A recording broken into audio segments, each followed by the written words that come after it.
वर्तमान में घर से भी संपन्न हैं, पढ़े लिखे हैं और इन्हें सब कुछ छोड़ के पिथौरागढ़ में इनके बताने के अनुसार कहीं पहाड़ों पे कुटिया बना करके अपना रह रहे हैं।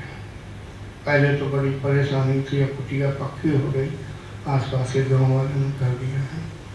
लेकिन जो मैं इनका देख रहा हूँ परिश्रम, त्याग, घर से भी सहायता नहीं लेते हैं, बेचारे भूखे बैठे रहते हैं, लेकिन घर नहीं गए, घर से सहायता नहीं मांगी और वैसा भी मांगना ये पसंद नहीं करते हैं। खैर बुरे यानी परेशानी के दिन काफ़ी गुजर गए। अब वहाँ के लोग इन पर श्रद्धा रखते हैं और व्यवस्था कर देते हैं। ऐसा ही तो है जी बोलिए। हाँ, तो ऐसा है।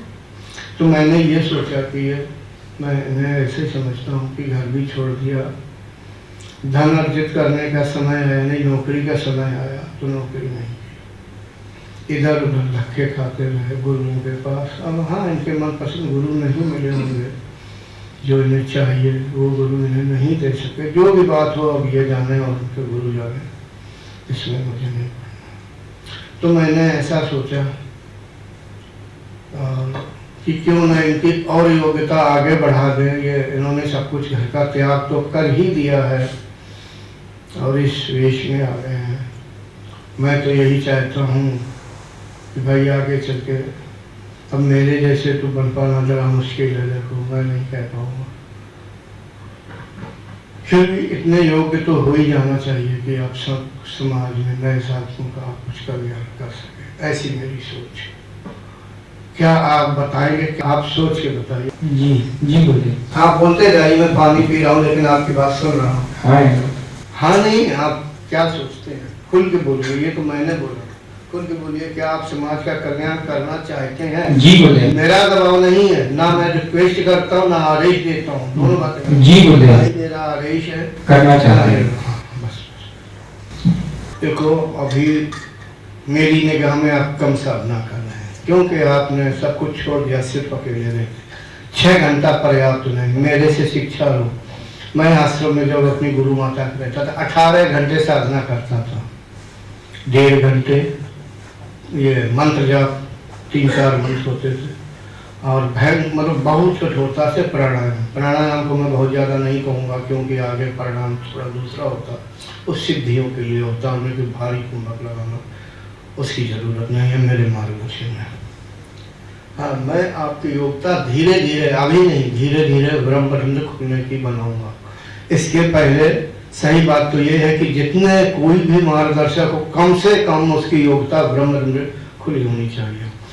जब शक्तिपात किया जाता है तो जब शरीर से जो अर्जित किया है समाधि के द्वारा, ध्यान के द्वारा जो योग बल वो निकलता है, तो कुंडलिनी की गति भी रास्ते में रुक जाती है। क्योंकि जब तक योग बल उसे नहीं मिलेगा, यानी शुद्धता नहीं मिलेगी और शरीर चैतन्यमय नहीं होगा तो गति आगे नहीं कर पाएगी। यानी अगर ब्रह्म तक कुंडलिनी जाती है, शक्तिपात शुरू कर दिया, हो सकता है गले के पहले रुक जाए, ये भय रहता है। इसलिए सत्य ये है कि कुंडलिनी को पूर्ण यात्रा करके ब्रह्मरंध्र खोल के फिर वापस लौट कर हृदय में स्थिर हो जानी चाहिए।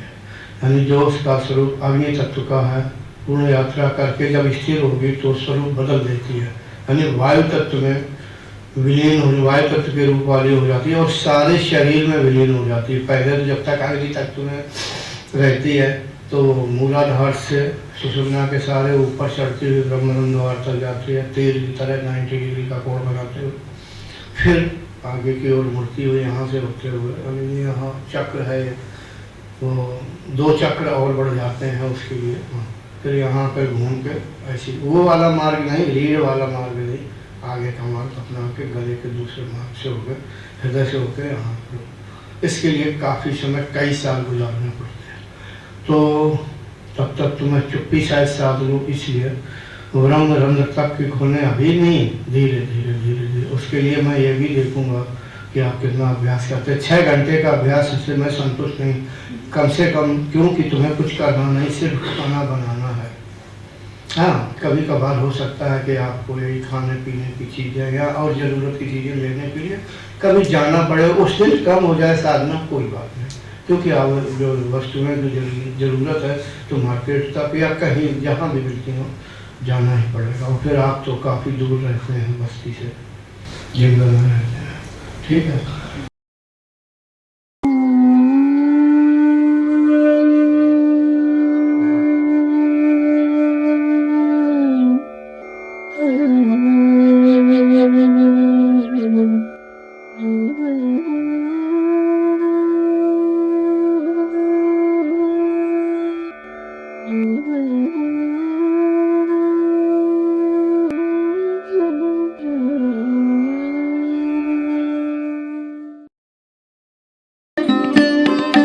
Thanks for watching. Remember to like, comment and subscribe.